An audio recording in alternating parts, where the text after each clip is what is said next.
I've been chatting a bit about groundwork here recently, and I think for many riders, the concept of groundwork sounds great. However, what to actually do during those groundwork sessions is a whole different kettle of fish.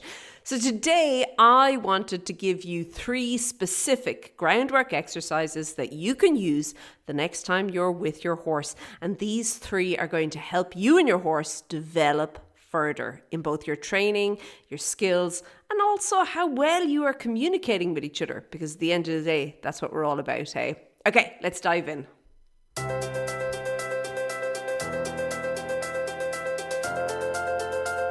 Hey there, and welcome to the Daily Strides podcast. My name is Lorna Leeson. I'm an equestrian trainer and coach, and I love working with riders all over the world, helping them to have better conversations with their horses, and especially riders that don't really have a coach or a trainer with them.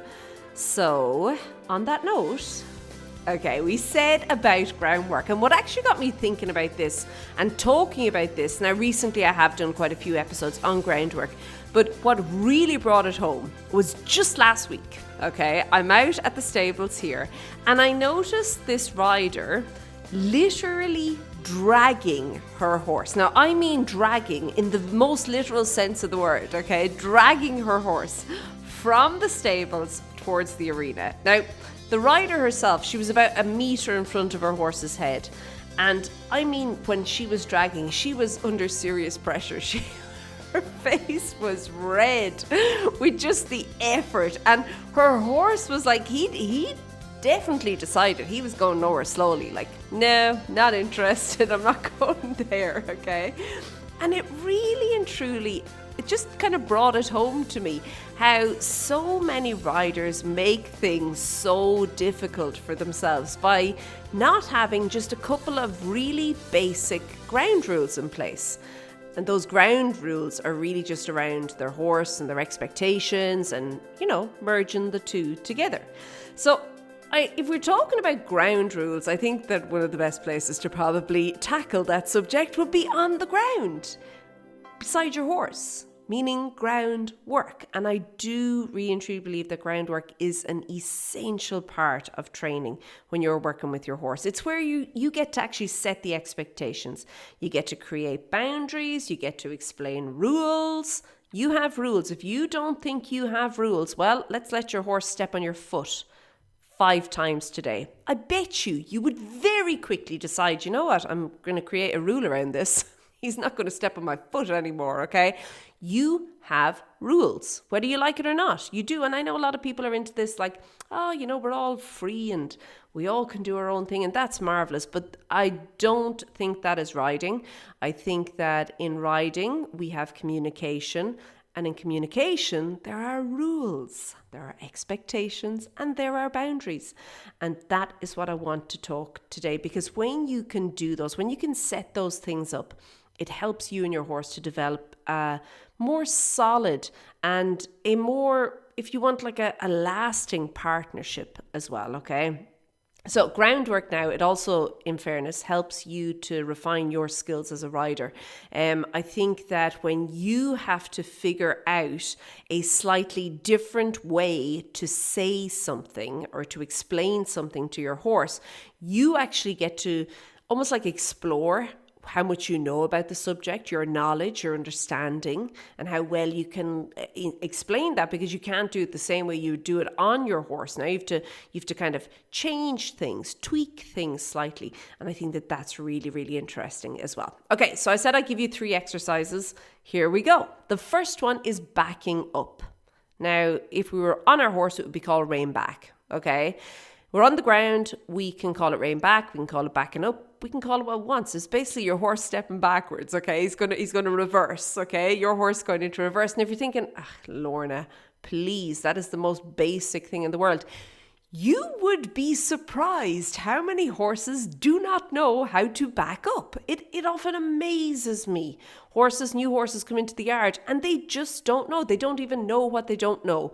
And it's something that I feel should be taught from working around the horse and being able to talk to the horse and everything. However, if you can begin to do this on the ground with your horse, you're going to make it so much easier when you actually do get into the saddle. And whether you're into more more the basics that you just want to open a gate, or whether you're going into more maybe higher level training where you want to actually do true rein back, if your horse can understand it on the ground and you understand what you're asking on the ground, you understand the movement, you understand how your horse is going to respond, it's going to make it so much easier to do in the saddle. Now, I don't just suggest randomly like backing up all over the place. I'm going to kind of put a little nuance on this in that you are going to work on backing up straight. Okay, so not just like randomly, backing up and he turning in kind of a half a circle. No, we're looking at straight lines. Okay, if we want to begin developing our horse mentally and physically, we start on the ground. And this is a great exercise to do that. The key word though is straight, okay? When you can improve this on the ground, you are going to help your horse to become more symmetrical, I suppose, okay? More equally developed, okay? And that is really, really important. So backing up, I would suggest that if you have somewhere to work, putting down 2 poles, you can put them fairly wide apart initially and practice backing up through the 2 poles. So you've created like a chute for yourself. And then later you can roll the poles closer together, and it's quite eye-opening what you can do. And you might also notice what I find quite interesting with this is that the horse will maybe prefer to kind of shift one way or the other, and then you can tell where there's maybe a little bit more work required one side or the other. Okay, second exercise is flexion. Okay, now flexion is one of those things that as you and your horse begin to, dive into more of the nitty-gritty elements of training, it becomes more important, okay? But it is also something that you can begin to encourage and explain and work on the ground before you ever ride your horse, okay? It can all have this kind of building up to this positive conversation that you can then have in the saddle, okay? Now, I do think that flexion, just the simple act of understanding and being able to ask for, and your horse being able to respond to flexion, is often the key to actually transforming the work that you and your horse are doing together, okay? So if you are able to pay attention to correct flexion, it very often can begin to lead to softness. If you're thinking, what do you mean?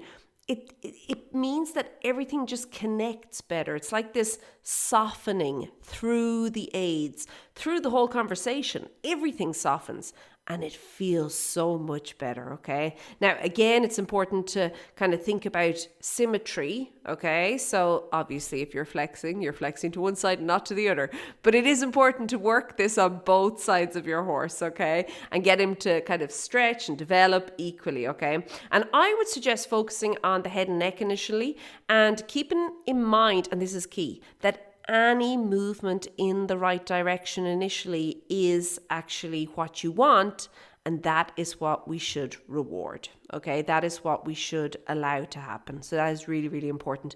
If you would like a free exercise that you can use, an audio training that you can use with your horse today or the next day or with your horse, just go over to stridesforsuccess.com/flex. There's a free training there that you can use that'll take you step by step through this with your horse. Okay. Third groundwork exercise that is so important and that is going to have this huge positive impact on basically everything else is the whole concept of pressure and release. Now, I do feel that it is important to understand that as riders, how we ask questions of our horses is by applying pressure, okay? We use our aids, all of our aids, in many different ways, shapes and forms, to apply pressure, okay? We can use them singularly, we can do it by combining different ones together, we can focus on the timing, we can get into all the nitty-gritty, we can focus on different varying degrees of pressure, but at the end of the day, that's how you ask a question. You apply pressure, and then your horse responds, and you release pressure.